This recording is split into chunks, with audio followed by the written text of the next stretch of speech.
Agustus 2025. Udara musim panas di Yerusalem bukan hanya panas karena teriknya matahari, tetapi juga membara oleh amarah yang menyelimuti jalan-jalan sempit kota suci itu. Jalan raya utama yang biasanya dipenuhi bus wisata dan peziarah dari berbagai negara, kini berubah menjadi medan pertempuran. Ribuan pria berjubah hitam panjang, mengenakan topi fedora dan kipah, berdiri berbaris sambil meneriakkan, "Kami akan mati dan tidak akan mendaftar." Mereka adalah kaum Yahudi Haredi, komunitas ultra-ortodoks yang selama puluhan tahun hidup dengan hak istimewa, bebas dari wajib militer. Namun kali ini, Mahkamah Agung Israel memutuskan bahwa mereka harus memikul beban yang sama seperti warga lainnya. Keputusan ini menjadi percikan api yang menyurut perang budaya yang sudah lama membara di dalam tubuh bangsa Israel. Di tengah lautan massa, bendera Israel berkibar, bukan sebagai simbol persatuan, melainkan sebagai tanda perebutan makna. Sebagian massa membakar surat panggilan militer di depan kamera, melambai-lambaikan abu yang terbang ke udara sebagai bentuk penolakan total. Aroma kertas terbakar bercampur dengan bau keringat ribuan orang yang berdesakan di bawah teriknya matahari. Polisi anti huru-hara dikerahkan, meriam air, gas air mata, dan pentungan menjadi bahasa kekuasaan.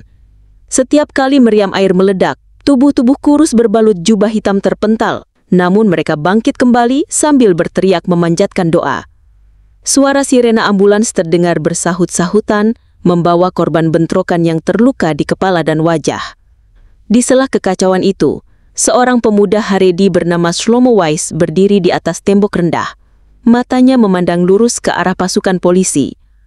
"Kami tidak akan mengorbankan kitab suci kami demi senjata. Kami tidak akan menukar doa dengan peluru," teriaknya. Kata-kata itu disambut sorakan ribuan orang. Shlomo tahu bahwa bagi komunitasnya, ini bukan sekedar soal undang-undang. Ini adalah tentang mempertahankan identitas, keyakinan, dan cara hidup yang mereka warisi turun-temurun. Namun di balik layar, situasi jauh lebih rumit. Perdana Menteri Benjamin Netanyahu berada di dalam ruang rapat darurat di Tel Aviv. Tangannya mengetuk meja, wajahnya menegang. Ultimatum datang dari partai-partai ultra-ortodoks dalam koalisinya. Batalkan keputusan Mahkamah Agung atau pemerintahan akan runtuh. Tetapi di saat yang sama, Israel masih terlibat dalam perang intens di Gaza. Netanyahu tahu, jika ia mengalah, ia akan kehilangan legitimasi di mata kelompok sekuler. Jika ia melawan, ia akan kehilangan kekuatan politik di dalam negeri. Kekacauan di Yerusalem hanyalah puncak gunung es. Di bawahnya tersembunyi retakan besar. Konflik etnis antara Yahudi Ashkenazi, keturunan Eropa Timur yang mendominasi elit politik, dan Yahudi Mizrahi dari Timur Tengah dan Afrika Utara yang sering merasa termarginalkan. Konflik ini bukan hanya soal militer, melainkan tentang siapa yang sebenarnya memegang kuasa dan siapa yang harus tunduk. Menjelang malam, Yerusalem berubah menjadi kota hantu. Toko-toko tutup, jalan-jalan dipenuhi pecahan kaca, dan lampu-lampu jalan berpendar pucat di tengah kabut gas air mata. Tetapi di dalam rumah-rumah, diskusi semakin panas. Keluarga-keluarga terpecah antara mendukung negara atau membela iman. Hari itu, seorang jurnalis veteran menulis di medianya, "Kita menyaksikan bab pertama dari perang saudara Israel, dan kali ini musuhnya bukan Hamas atau Hezbollah, melainkan sesama anak bangsa."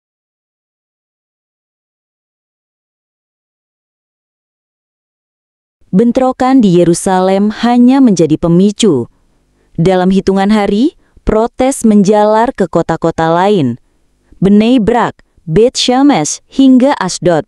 Jalan tol Ayalon di Tel Aviv diblokir ribuan orang, membuat ibu kota ekonomi Israel lumpuh. Polisi kelelahan, sementara pasukan cadangan yang biasanya dipanggil untuk menghadapi ancaman luar negeri, kini harus mengamankan jalanan dari warganya sendiri. Di Bnei Brak, pusat komunitas Haredi, massa membangun barikade dari tong sampah dan meja kayu, lalu membakarnya. Slogan-slogan seperti "Torah lebih tinggi dari negara" dan "Negara tanpa Tuhan adalah kosong" terpampang di spanduk. Beberapa pemuda Haredi bahkan melempar batu ke arah mobil-mobil yang berusaha melintas. Namun di sisi lain, kelompok sekuler Israel mulai mengorganisir tandingan. Di Tel Aviv, ribuan warga turun ke jalan membawa poster bertuliskan, "Kesetaraan untuk semua," dan "Tidak ada pengecualian." Mereka menuntut pemerintah menegakkan putusan Mahkamah Agung tanpa kompromi. Media internasional mulai meliput. Stasiun televisi menampilkan gambar dramatis. Bendera Israel berkibar di antara api dan asap. Polisi berseragam lengkap berhadapan dengan pria berjubah hitam dan anak-anak yang berpegangan pada ayah mereka sambil berlari menghindari gas air mata. Dunia melihat Israel bukan lagi sebagai benteng demokrasi di Timur Tengah, tetapi sebagai negara yang berada di ambang perpecahan internal. Netanyahu mencoba mencari jalan tengah. Dalam pidato yang disiarkan langsung, ia berkata, "Israel adalah rumah bagi semua orang Yahudi dari setiap keyakinan dan tradisi. Tapi kita juga adalah negara hukum. Kita harus menemukan cara agar iman dan kewajiban negara bisa berjalan seiring." Namun pidato itu tidak memadamkan api. Sebaliknya, kelompok Haredi menuduh Netanyahu menjual iman demi mempertahankan kursi. Sementara kelompok sekuler menuduhnya terlalu lemah untuk menegakkan hukum. Retakan sosial berubah menjadi jurang politik. Anggota parlemen dari partai-partai sekuler mulai mengancam keluar dari koalisi jika pengecualian wajib militer dihapus. Partai-partai Haredi membalas dengan ancaman akan menggulingkan pemerintah. Di tengah kekacauan itu, Shlomo Weiss, pemuda Haredi yang sebelumnya menjadi simbol perlawanan, ditangkap karena dianggap memprovokasi massa. Penangkapannya memicu gelombang protes baru. Ribuan orang mengepung kantor polisi, menyerukan namanya. Sementara itu, di distrik-distrik miskin yang dihuni Yahudi Mizrahi, kemarahan juga meluap. Mereka merasa kedua kubu, baik elit Askenazi sekuler maupun pemimpin Haredi, tidak pernah peduli pada masalah kemiskinan dan diskriminasi yang mereka hadapi. Bagi mereka, ini bukan hanya soal agama, melainkan juga soal keadilan ekonomi dan sosial. Dunia mulai bertanya-tanya, apakah ini awal dari kehancuran Israel seperti yang diprediksi oleh beberapa analis bahwa negara itu tidak akan bertahan melewati tahun 2027? 2 minggu setelah bentrokan pertama, Israel berada di titik nadir.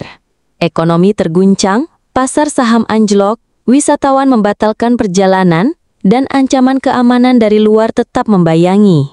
Perang di Gaza masih berkecamuk, namun sebagian pasukan terpaksa ditarik pulang untuk mengatasi kerusuhan di dalam negeri. Di Yerusalem, asap masih mengepul dari bangunan yang dibakar. Jalan-jalan penuh coretan dinding, doa, kutukan, dan seruan perlawanan bercampur jadi satu. Keluarga-keluarga terpecah, teman menjadi musuh, dan masjid serta sinagoga sama-sama menggemakan doa agar negara kembali damai. Shlomo Weiss dibebaskan setelah tekanan internasional, namun ia tahu perjuangannya belum selesai. Ini baru awal, katanya kepada para pendukungnya. Di sisi lain, kelompok sekuler juga bertekad tidak akan mundur. Israel kini berdiri di persimpangan sejarah. Apakah akan menemukan jalan kompromi yang rapuh, atau akan terjerumus ke dalam perang saudara yang penuh darah? Tidak ada yang tahu pasti. Tapi satu hal jelas, luka yang terbuka di Agustus 2025 akan membutuhkan waktu lama untuk sembuh. Jika bisa sembuh sama sekali.